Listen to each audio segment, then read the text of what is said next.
Independent woman म्हणजे कोणाचं न ऐकणारी, कशालाही न जुमानणारी, रूल ब्रेकर असं काहीही नाही आहे. इंडिपेंडंट वुमन म्हणजे तुम्ही स्वतःची काळजी इमोशनली, फायनान्शियली, फिजिकली घेऊ शकता स्वतःच्या बळावर. ही माझी इंडिपेंडंट वुमनची डेफिनेशन आहे.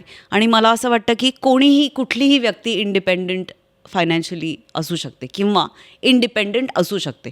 त्याला मग स्त्री पुरुष जेंडरचा काही हे नाही आहे. खूप घरांमध्ये असं मी बघितलं आहे की हिशोबाचं काही असलं तर आमचे हे बघतात. तर नाही, नको, ह्यांच्या हातातून घ्या, त्याच्यातून ते शिका, त्याचं शिकण्याची तयारी पाहिजे. मला असं वाटतं की you should be open minded. तुम्ही कुठलीही गोष्ट कुठल्याही टप्प्याला शिकण्याची तुमची तयारी पाहिजे.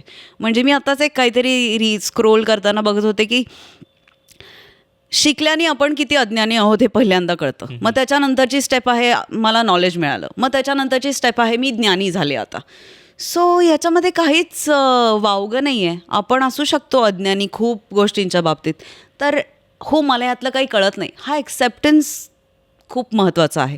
तर मला सगळ्या महिलांना स्पेशली हे सांगायचं आहे की हे बघतात नाही, तुम्ही बघायला लागा, थोडं तुम्ही बघायला लागा.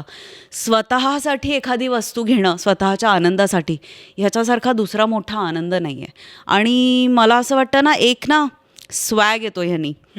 तो काय स्वॅग आहे मी एक्सप्लेन नाही करू शकत, पण जेव्हा तुम्ही स्वतःसाठी स्वतःच्या बळावर एखादी वस्तू विकत घेता मटेरियलिस्टिकली, तेव्हा एक स्वॅग येतो यार. आणि तो स्वॅग प्रत्येक म्हणजे everybody deserves that swag.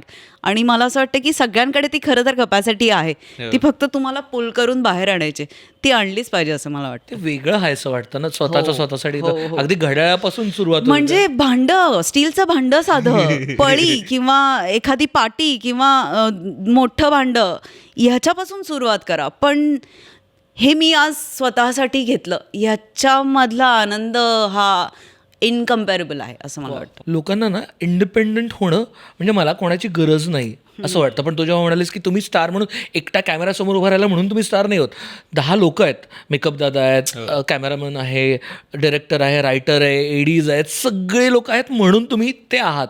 Independent होताना बाकी लोक असणं आणि मी स्वतःच्या पायावरती उभं राहणं ह्यात गल्लत होते का बऱ्याच जणांची? इंडिपेंडंटचा मराठी अर्थ आहे स्वावलंबी. ह्याचा अर्थ असा नाही की मला कोणाची गरज नाही. पहिले तर अपोजिट नाही आहे. एक्झॅक्टली. इंडिपेंडंट असणं म्हणजे मी स्वतःची प्रॉपर काळजी घेऊ शकतो. याचा अर्थ असा नाही की आजारी पडल्यावर मला कोणाची गरज नाही आहे. ऑफकोर्स तुम्ही सोशल ॲनिमल आहात ना, माणूस आहात ना, तुम्हाला म्हणजे पावलोपावली कोणाची तरी गरज भासणार आहे. आणि हो, ती भासायलाच पाहिजे, ते जिवंत असण्याचं लक्षण आहे. जर गरजच नाही मला कोणाची, हा एक्स्ट्रीमिझम झाला. म्हणजे ते काही इंडिपेंडंटचा आणि त्याचा काही कनेक्शन आहे असं मला वाटत नाही. आणि ऑफकोर्स मला असं वाटतं की तुम्ही तुमच्या लोकांच्या बळावरतीच इंडिपेंडंट होऊ शकता. तुम्हाला जर का सपोर्ट असेल तसा मेंटली, इमोशनली, तरच तुम्ही हे धाडस करू शकता ना. म्हणजे जर का माझ्या आईवडिलांनी म्हटलं असतं की नाही, तू नाही जायचं मुंबईला, मी काहीच करू शकले नसते. किंवा जर का माझ्या आईनी माझ्यावर विश्वास टाकला नसता की एक तरुण मुलगी मुंबईला जायचं म्हणते, स्वतःच्या बळावर राहायचं म्हणते, तर मला असं वाटतं की that woman has sacrificed a great deal. आणि माझी काय बिशाद मग की ते मी सॅक्रिफाईस त्याचं चीज नाही करू. तर मला असं वाटतं ह्या सपोर्ट सिस्टीममुळे, ह्या मदतीच्या हातांमुळेच तुम्ही इंडिपेंडंट बनू शकता. म्हणजे हे किती हा विरोधाभास आहे खरं तर, की स्वतःची काळजी घेणं पण त्याला हातभार, पण दिस इज रियालिटी. कुठली नवीन गोष्ट सुरू करताना how do you way your choices, की काय काय मापदंड लावतेस त्याला? माझा एक सिम्पल क्रायटेरिया आहे, मला ह्यातून आनंद मिळणार आहे का, बस, दॅट्स इट. बाकी माझ्यासाठी काही मॅटर करत नाही. मला ह्यातून आनंद मिळणार आहे का आणि मला ह्यातून मनशांती मिळणार आहे का, ह्या 2 गोष्टी जर ओके असतील तर मग मला बाकीच्या गोष्टी एक्सटर्नल वाटतात. पण आनंद मिळणे किंवा समाधान मिळणे हे माझ्यासाठी खूप इम्पॉर्टंट आहे. आणि अलीकडे हे झालं आहे की I am choosing peace over anything. हे खूप फ्रिक्वेन्सी ह्याची वाढली आहे. आधी असं नव्हतं, पण हे एक्सपिरियन्सनी खूप काम करून आलेलं आहे. पण आनंद मिळणार आहे का is the only one criteria. You say की I am choosing peace over anything, what do you really mean? म्हणजे कॅन यू डिफाईन पीस?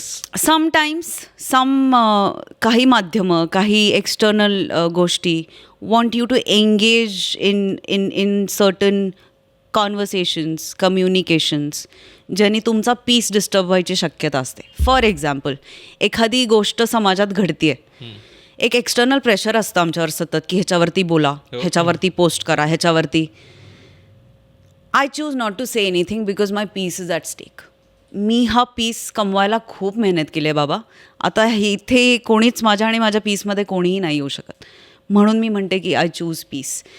एखादी गोष्ट जर का ज्यांनी मला त्रास होणार असेल, त्यांनी मला पैसे मिळणार आहेत खूप, पण माझा पीस कॉम्प्रोमाइज होणार असेल, तर मी आय विल चूज पीस. आणि हे खूप अलीकडे आलेलं आहे आणि हे खूप धक्के खाऊन ठेच लागून आलेलं आहे. त्याच्यामुळे ही खरी कमाई आहे आणि ती मी डिस्टर्ब करू नाही इच्छित असं मला वाटतं.